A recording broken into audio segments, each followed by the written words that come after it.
Wasted Opinions, a show where we get drunk and the points don't matter. Today we're going to be talking about... That's whose line is it anyway? Yeah. Well, they don't get drunk. They don't get drunk on Whose Line Is It anyways. Don't they?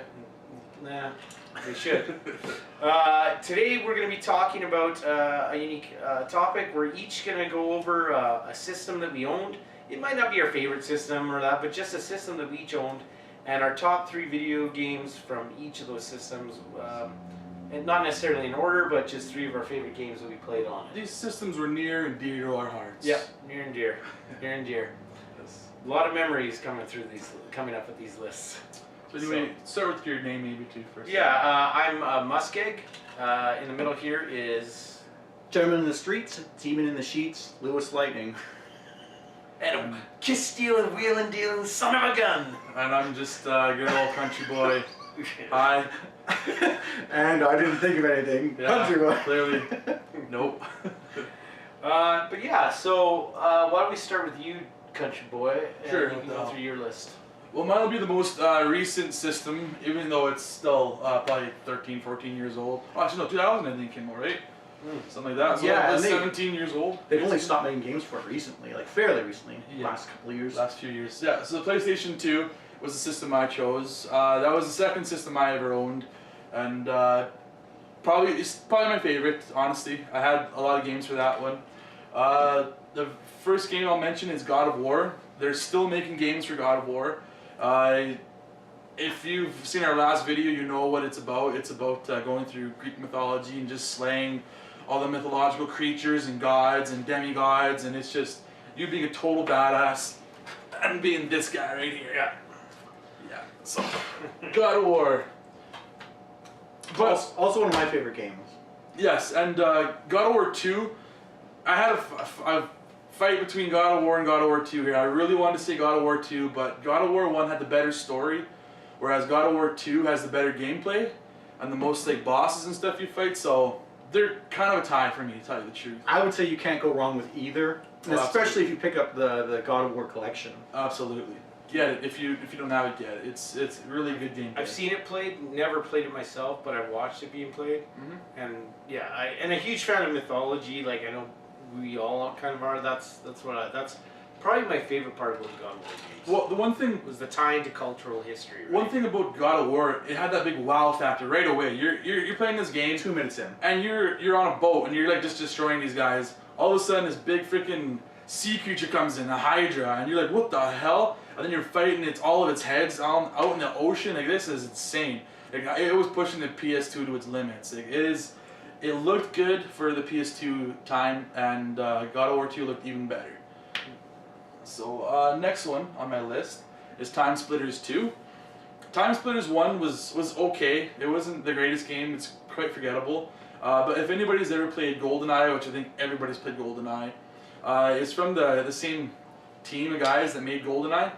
But with this game, they went back in time. You can go back in time, and you'll be like, not in the Stone Age so much, but any time where there was guns, like you'd be like in World War II, or it could be like in like downtown New York in like the 1930s or something. So you're like in part of the mafia, or you could go to jump to the future, and you're jumping all over the place. But it had some of the best multiplayer shooting that I've ever played to this day.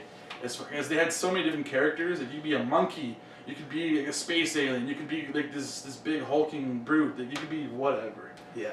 It was a little bit like not just time period jumping, and maybe I'm getting it confused with Future Imperfect, which is another Time Splitters game, but like there was like one that was like horror level, like there's zombies and stuff, and it's not really time jumping so much as it is like genre jumping, and like you were saying, the future's like sci-fi, and then there was like an Indiana Jones kind of archaeological dig thing. Yeah, I've never played the game, but it sounds fun. I want to play that. It was a great game.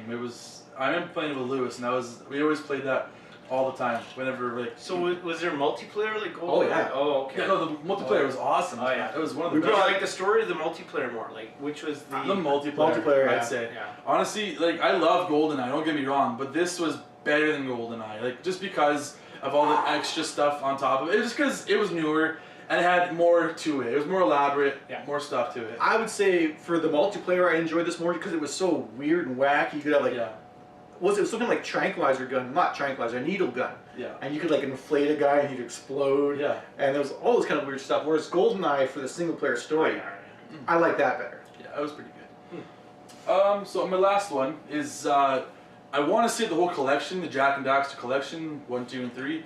But if I had to choose one out of the 3, it'd be the first game. It's the most child like one. It's more set for towards kids, I guess. It's from the Naughty Dog guys. You know, they made Crash Bandicoot. That was their first one. Then Jack and Daxter.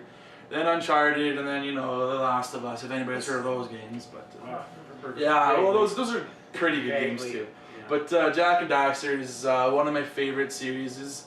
And even though it is kiddie, they use I guess voice control. Not voice control. Like they do voice capturing, probably better than Naughty Dog does voice capture better than any games I can't talk. Anyways, I thought that it was just.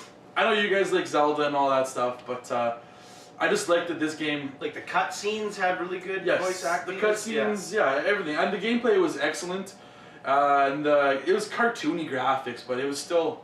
That's what I like. It's platformer, and that's totally just spoke to me. It's a really good game, and it's got. I like how it was. You had one main character, and you had his his sidekick guy. Right? I like those games. Like Banjo and Kazooie, or you got your Ratchet and Clank. I love those games. So. And see, I've never played this game, like any of them, except for the Daxter PSP offshoot game.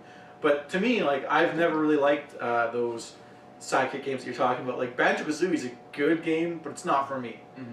And I played Banjo 1 and 2, and that's kind of it, I guess, for sidekick-oriented platformers. But it's not necessarily in the sidekick; it's the platform style, probably. Mm-hmm. Well, I like Mario.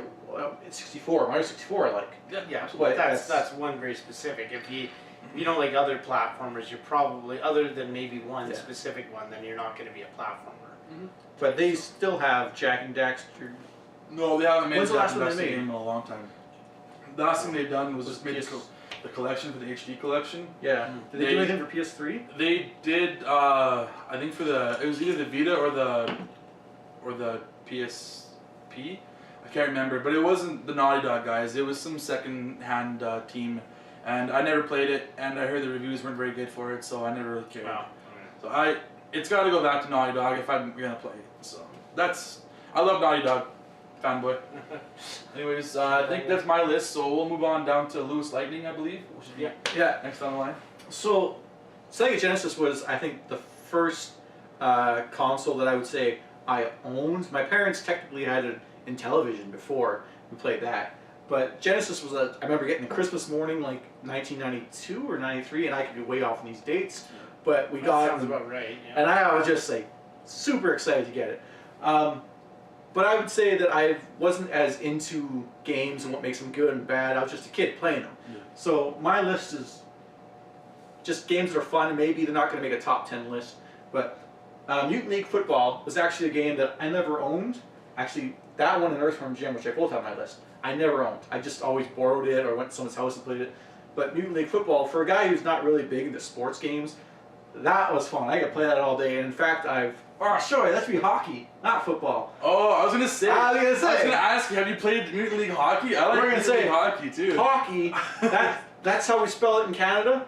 It's spelled football. Yeah. Yeah. So it's Mutant League Hockey. I was actually a little curious. I was thinking, I like Mutant League Hockey. Listen, I didn't know we were making up our games for this. I thought we had. No, that exists too. That exists. Oh, it's a game too. That's one people talk about more often. Yeah. But Mutant League Hockey. I'm sorry, Mutant League Hockey. Canadians. Yeah. I liked just you could play hockey and you could try to play it normally, but going out and like killing the goalie and there's landmines on the ice. My favorite thing was just death trap holes. Yeah. That if you fell into it, the characters would be under the ice floating around. Yeah.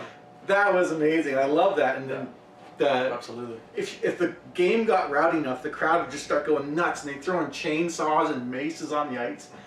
That was insane. And I know I screwed up on the title, but there is a new spiritual successor coming out for Mutant League Football. It's called Mutant Football League. Yeah, they changed the F from the L. And that's kind of the successor to it. It looks interesting. I don't think certain games translate that well to more 3D modern consoles. Yeah, I've seen the preview for it, and I don't know. It doesn't look as fun as that Depends was. how you treat it. Like a Rocket League is, 3D sport game that can be Yes. with Yeah. unique Absolutely. to it. Yeah. Yeah. I don't. I did see the preview for the Mutant Football League, the new one that's coming out, and yeah, this from what I remember, this was really fun and just more zany and crazy. Yeah. This one looks bloody. Like I don't know. It looks like it's trying to be more extreme. okay. So I have it now, and I played it a little bit. But I don't know, you seem to know about it. I don't know if you ever played it, the hockey, Mutant League Hockey. I did, yeah, I liked it. I actually had a lot of fun with it. Like I liked the part, like you mentioned, like the hole would appear out of the ice and you'd fall in and you'd like be frozen.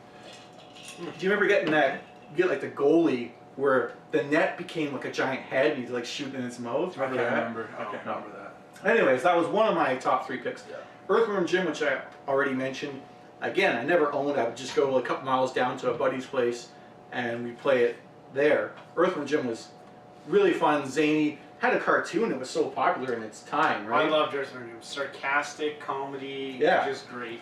And there was a second one, but I've never played it, so I can't say anything about that. But I played that one. It was good too, but the first one's still the best. I really wish that they would make, for all the games I have listed, I wish that they would make like a sequel in modern day that kind of lives up to the feeling that you had back in the day playing those. But like Earthworm Jim, you had like your little pistol, you had your head and body. Yeah, you whip yourself. It was You had so and weird. great villains. Like Strange. like the Oh, yeah. strange villains, but like the fish in the head and Yeah. the suit of armor Yeah. and Whatever the crow guy was. The yeah, crow. yeah. Yeah. It was cool. It was just way out there.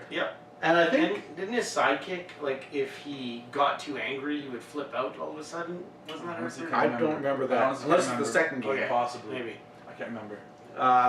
But I think like both Mutant League Hockey and Earthworm Jim eventually made the transition to other consoles. But these are just my favorites. It doesn't matter if they ever switched. That's how we're kind of doing our list here. Yeah. My number one, which actually brought Streets of Rage 2. Now, I think first we rented this from like a game store, and then we just loved it. And I ended up buying the whole series. I have the first Streets of Rage, the second Streets of Rage, and the third one. They're all phenomenal. It's just a beat 'em up game. Side-scroller puncher, right? Side-scrolling beat 'em up, Yeah. yeah. It Double is. dragons, Totally. all that. Yeah. Yeah, tossing guys, just Yeah. beating them up, picking up And trash then they would cans. blink a few times and then disappear. That's Yeah. how you got rid of them. Yeah. Exactly. But like the first game's all right. It felt a little bit more stiff, not as I don't know, free flowing fun as this. But like the second one, like they had more zany characters. Like the first one was Axel, Alec, and Blaze or Blade. Of course, Blade, Blazer, and Laser. Blazer, all Very kinds of nice. exes. But this one you had like Mac and like this. I think Mac was a kid, and there's like a big wrestler. There's a wrestler Yeah, here. he's a huge wrestler. And, like you could play the game. We obviously you play the game normally, but me and my brother would often like one of us would be the little kid on roller skates, and then the guy would be the son of the big wrestler dude, and you could hit each other. So we just would be like, "No, Daddy, I want to kill." Well, those are the worst when you could hit each other. Yeah, exactly. You get clumped together. Because all you do in those side Ah, scrollers is you son of punch, a punch, punch, Yeah. and like. You fucking you keep hitting me. I never found it got bad. Like you could intentionally hit someone if you tried, Yeah. or very rarely, like accidentally. Well, you know, side scroller games, you really notice that they were a game that was designed for 2 platforms. They were designed, originally it seemed like they were designed for, originally they were designed for arcade games. And then they thought, let's just throw this in as a video game too as well. Because, Yeah. you know, the resets A lot and of the games like lights that. and, Even like Ninja Turtles and yeah, and the side same scrollers, thing. that's what they were Yeah. designed for, yeah. Exactly. But yeah, and Streets of Rage 1 and 3 are also really great. 3's got like a kangaroo and a guy with like a cybernetic arm, but both of them are really good. Check them out. Yeah. So, MussKeg. Yeah, I went with the N64. I remember the very first, it came out in 1996. The very first time I played it was in a Toys R Us. I was actually trying to play the GoldenEye demo, and I was getting so frustrated because I couldn't figure out how to shoot, because this was the first game that had a controller in the form of a trigger. So I actually brought it out and I found the trigger eventually, and oh, okay, that's how you play the game.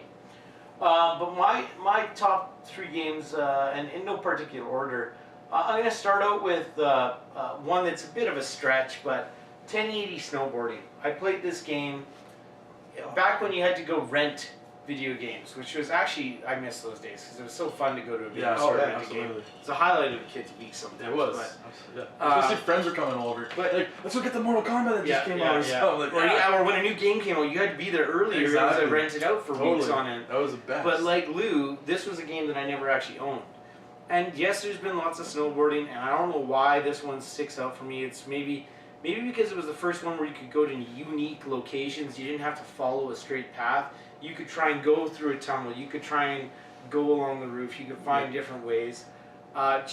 Just a really fun game. Easy, good tricks to do with the joystick added on instead of having to use a D-pad. Wasn't there a guy in it called Ricky Winterboard? Yeah, he was. And a he was the Canadian. best. He was the a best? Canadian, and I should have. Back then I would have, but I actually always picked the American guy who had like the Really? cool sunglasses and the black. I only ever played as a Canadian. And because he was the Canadian. English guy was I can't remember, but there was and the way you picked your characters, I don't know what it was, but I loved it. You go around this ski chalet. Yeah. You go up to Ricky up in the loft. Yeah. Exactly. And it's so just really unique tracks, like a lot of unique tracks. I had fun whether I was doing races or whether I was doing the freestyle through the stuff.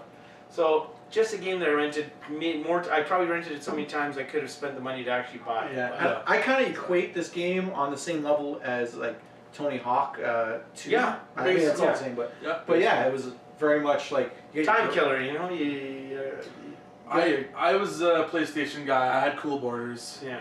I liked Cool Borders, but I knew it wasn't as in depth as 1080 was. Well, and the one thing I'll say, N64 was the first 3D for Nintendo. And one thing that was really special, it could be 1080 snowboarding, Mario Kart 64, pod racing, Star Wars pod racing.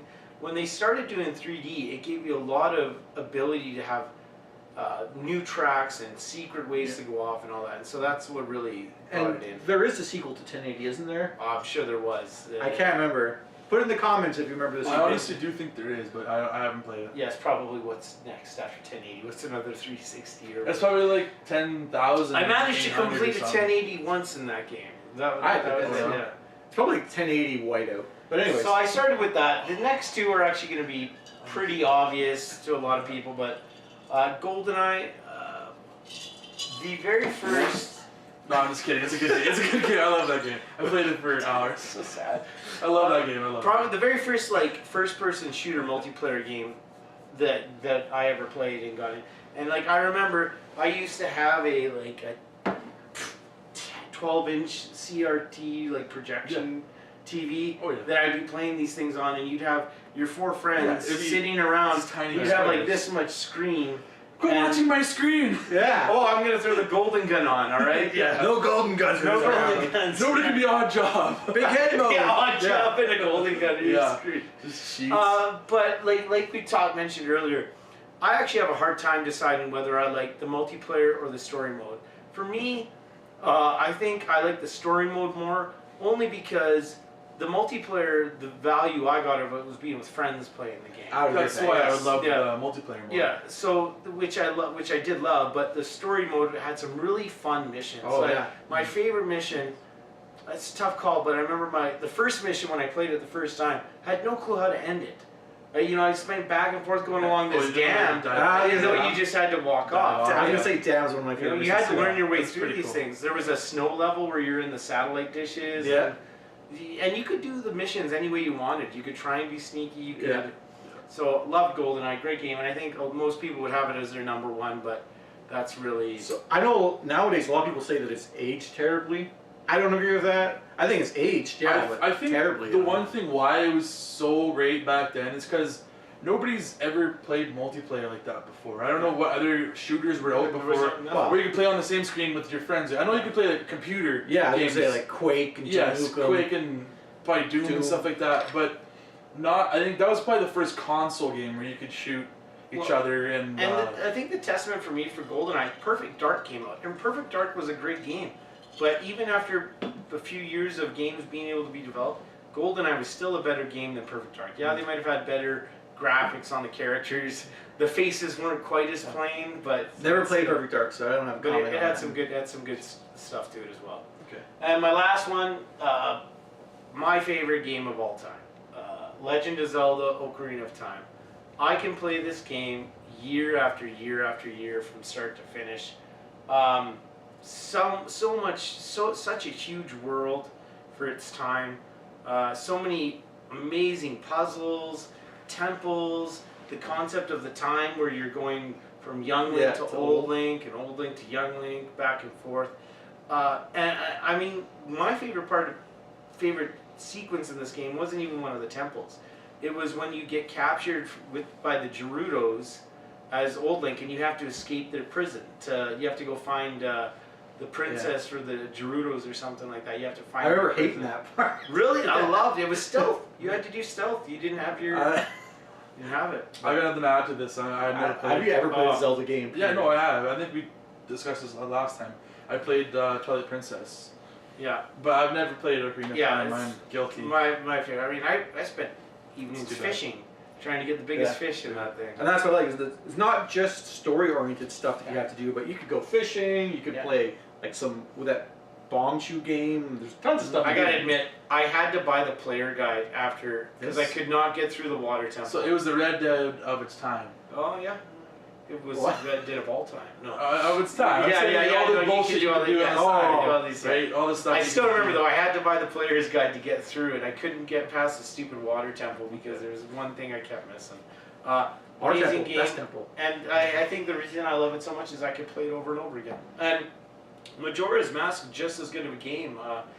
I guess the thing it suffered from was that it wasn't Ocarina of Time. That's all it really had. Yeah, it was. It could have easily been in my top 3, but I didn't want to go saturate. Link heavy, Zelda heavy. So I was wondering, did you guys have any maybe fourth picks, like any honorable mentions you want to mention? I could run a list just up. one. Yeah. I'm just wondering if you guys have any. You go first because I think you probably have something in your mind. I do. I would say Shadow of the Colossus because I have PS2, right? PlayStation 2. That was a beautiful game, like literally beautiful. Like you just travel around on this horse. You don't know what the hell you're doing. Basically, you have to start until you take down that first Colossus. You're like, holy shit, this is awesome. I would say it's the best example of art in games. Yeah, absolutely. It's a beautiful game, and the gameplay. I mean, it could be better gameplay, but it doesn't need to be. It's just such a great game, and I just love that game so much. So that's my honorable mention. I'm going to say Road Rash, and I know that there's been other attempts to bring it to modern day. Never worked, but like the original Road Rash on Genesis that I played, I think it was on other consoles. Yeah. But that was so fun. And whipping guys with chains and stuff. I just remember like awesome. Some guy beating the shit out of me on like the motorcycle, and then I hit a jump, and we're going over an intersection. He didn't jump as high, and he went right into the intersection like, fuck you, buddy. I've got I could say Majora's Mask, but I don't want to because I've already said Zelda. I mentioned like pod racing and stuff. There's lots of good games, lots of fun ones. I'm going to go off the map a little bit here, off the board a little bit, and there was a game, a rip-off of Twisted Metal called Vigilante 8. Oh, I love that game. Loved Vigilante 8. I love Vigilante 8 more than I ever loved Twisted Metal. Vigilante 8. I was always the Houston was her name. She had a tow truck and she had the power to shoot up the tow truck. And that's Vigilante 8's second offense. But yeah, okay. Still, the Vigilante 8 series. That was so fun. Yeah. Second offense then was probably my favorite of the two. Yeah, I have. Not on N64, but I have. Yeah. I want to play it. And I don't know. I mean, cheap, those car fighting games. But I found that the Vigilante 8 characters were a little more like kookier and not as like serious as the Twisted Metal ones. Twisted Metal was dark. Yeah.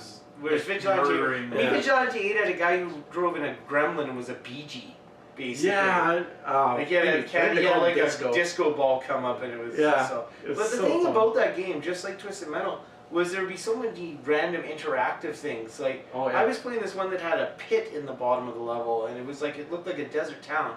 And my cousins and I were just playing it for fun. And then all of a sudden this giant egg lands in the middle of it. Like after we've been playing this level for how many times, a giant egg lands and you're like, what is this? So we spin around shooting it. Eventually this huge ant comes out of it and you have to fight it. Yeah, we gotta play that sometime. I love stuff like that. So. Pretty zany. Oh yeah, that's how they get you. Well, we're running out of time here, so we're gonna have to... I got my eye on that. So yeah, thanks for watching. Make sure you like and subscribe. You can find each of us on different platforms. Can be found on Twitter, PlayStation, or Twitch as MussKeg, two S's. And I don't know about you guys.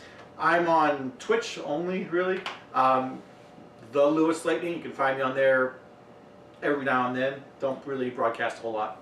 I'm on Twitch and PSN as CountryBoy_9, and on Twitter I don't use it too much, but if you want to find me on there, it's John Cleta. And that's our show. Yeah, make sure you play the Wasted Opinion drinking game with each of these episodes. We'll come up with something for them. Yeah, play it now, and then we'll come with it later. Play the game we haven't invented yet. It'll be great. Or send us your suggestions. See ya. See you later.